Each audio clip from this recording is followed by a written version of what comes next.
안녕하세요. 서양미술사 두 번째 시간입니다. 지난 시간에 서양미술사 맛보기 강의랑 르네상스부터 로코코까지 잘 들었을 것이라 생각해요. 서양 미술사는 4주에 걸쳐 학습할 예정이며 전체 목차는 이러한 순서로 진행이 될 예정입니다. 오늘은 두 번째 시간으로 신고전주의부터 사실주의에 관해 학습할 것입니다. 동영상도 있어 이해하기도 좋고 재밌는 시간이 될 거예요. 우리는 서양미술사를 학습하고 본인이 흥미있는 미술사조와 작가, 그림을 선정하여 감상작품을 만들어 볼 예정입니다. 그러니깐 더욱 즐겁게 들어주면 좋을 것 같아요. 19세기 서양 미술사는 근대를 시작하는 미술이라고 할 수 있습니다. 신고전주의에서부터 시계 방향으로 흘러 근대 미술이라고 합니다. 다양한 역사적 사실과 사상을 바탕으로 나타난 신고전주의에서 사실주의까지를 다뤄보겠습니다. 그럼 신고전주의 동영상을 한번 볼까요? 그러면 신고전주의에 대해 이해하기가 훨씬 쉬울 거예요.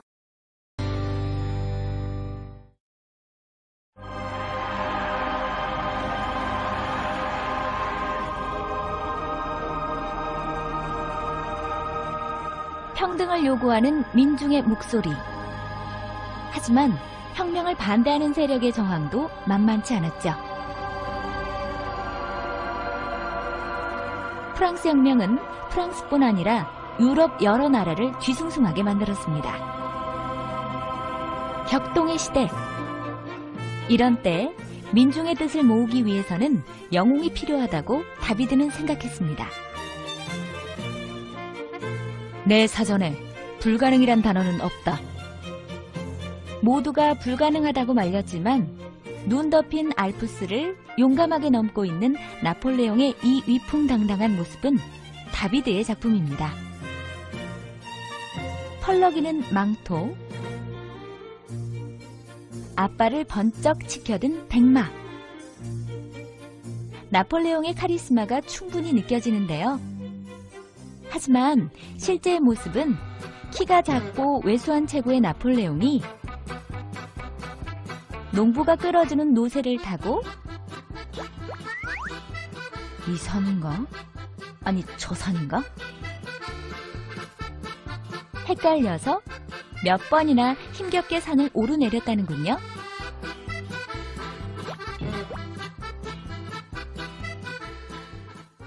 다비드가 이렇게 카리스마 넘치는 모습으로 나폴레옹을 표현한 까닭은 무엇일까요?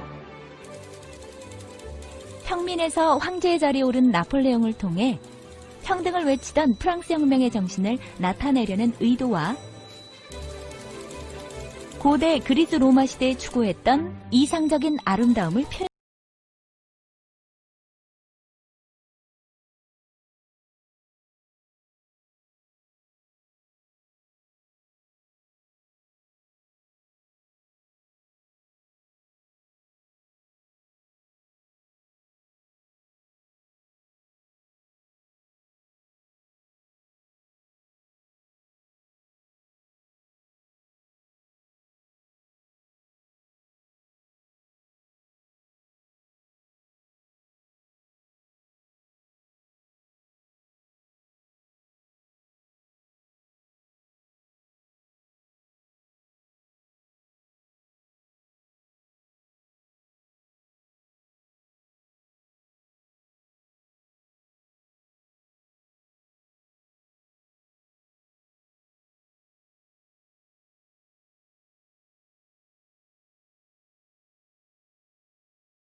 신고전주의를 완성한 화가는 다비드의 제자 앵그르입니다. 부인의 모습을 찬찬히 살펴보세요.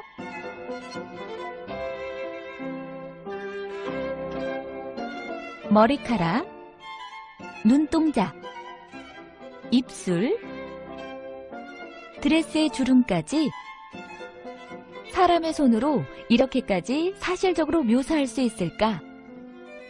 절로 감탄이 나옵니다. 세밀한 데생과 정교한 색채가 두드러지는 앵그르의 작품은 가장 잘 다듬어진 작품이라고 평가를 받는데요. 실물과 똑같이 그리는 것이 아니라 예술가가 아름답다고 느낀 것을 표현하는 것이 진정한 아름다움이라고 주장한 앵그르는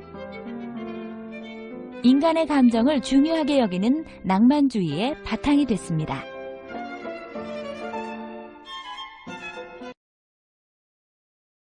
신고전주의 영상 잘 봤죠? 신고전주의는 고전으로 돌아가자 라는 뜻이었는데 그러면 여기서 말하던 고전은 어디였나요? 그리스 로마 시대의 미술이요? 네, 맞습니다. 그리스 로마 시대 미술. 신고전주의는 새로운 고전주의라는 뜻처럼 이상적인 미를 동경하고 정확하고 단정한 형태의 고전미를 추구하였습니다. 이전 시대인 로코코 미술의 화려함과 장식성을 반대했습니다. 대표 작가는 다비드와 앵그르가 있지요. 다비드와 앵그르에 대해 자세히 알아봅시다. 지금 이 작품은 다비드의 나폴레옹 황제의 대관식이라는 작품입니다. 이 작품은 크기가 얼마나 될까요? 가로 9m에 세로 6m가 넘는 그림입니다. 앞에 있는 관람객의 크기를 보면 작품이 얼마나 거대한지 알 수 있겠죠. 내용을 살펴보면 나폴레옹은 인위관을 쓴 채로 황후에게 직접 왕관을 하사하는 모습을 보여줍니다. 이 장면을 중앙에 놓고 양쪽의 화면을 어둡게 하면서 사람들의 시선과 몸 방향을 중심으로 모아 저 장면에 더욱 집중할 수 있게 하였습니다. 이는 나폴레옹의 권위와 위엄을 나타내기 위한 의도로 그림의 크기와 이러한 시각적 장치로 많은 관중들은 압도됩니다. 다비드의 이 그림을 본 적 있나요? 마라의 죽음, 소크라테스의 죽음 등을 말입니다. 혁명가인 마라는 평소 피부병을 앓고 있어 약을 푼 물이 담긴 욕조에 몸을 담그고 이를 봤다고 합니다. 언제나처럼 이를 보고 있을 때 젊은 여인 한 명이 문서 하나를 들고 와 상담하는 척하다 방심한 그를 죽인 장면을 그려냈습니다. 그림에서는 마치 마라가 순교자인 듯 머리에는 흰 두건을 씌우고 나무 책상에는 마라와 다비드의 이름을 새겨 마치 비석과 같은 효과를 내어 마라의 죽음의 장면을 마치 역사 속의 영웅화처럼 장엄하게 그려냈습니다. 오른쪽 소크라테스의 죽음이라는 작품은 소크라테스가 본인에 대한 처벌을 받아들이고 독주를 받아드는 모습을 그린 것입니다. 죽음을 맞이하여 본인의 무고함을 알리려는 소크라테스와 주변의 제자들은 그것을 보며 슬퍼하고 있는 모습을 강렬한 조명과 함께 대비되게 그려냈습니다. 다비드는 이런 소재들을 이용하여 역사적인 장면을 이성적이고 장엄하게 그려냈다는 점이 특징입니다. 신고전주의자들은 회화가 양파 껍질같이 매끈해야 한다고 주장했습니다. 앵그르는 다비드의 제자였지만 작품은 다비드와는 또 다릅니다. 앵그르는 다비드가 역사적인 인물이나 사실을 극적으로 그려낸 것에 비해 초상화 같은 개인적인 작품들을 주제로 더 많이 삼았습니다. 마담 무아테시의 초상은 그것을 대표적으로 보여줍니다. 맑고 투명한 피부의 실제와 같은 촉감과 옷의 질감, 무늬 등 사실적이고 이성적으로 표현했습니다.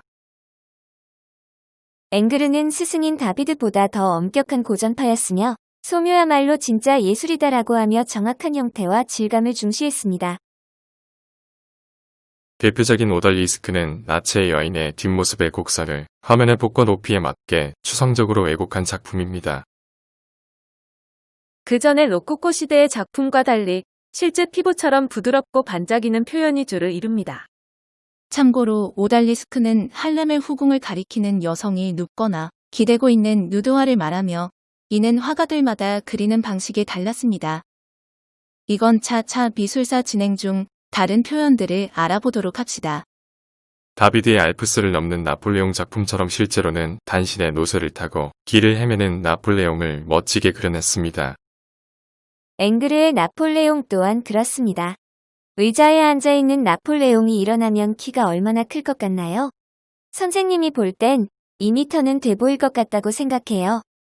이처럼 다른 두 화가가 그린 나폴레옹의 얼굴과 모습이 비슷한가요? 아니죠. 나폴레옹의 실제와 똑같이 그렸다기보다는 대중들에게 우상화시키려 했던 것입니다. 즉, 그리스와 로마 시대의 이상적인 법칙을 통해 대상의 이미지를 정치적으로 혹은 개인적으로 멋지게 만들려고 했던 것이죠. 이해가죠?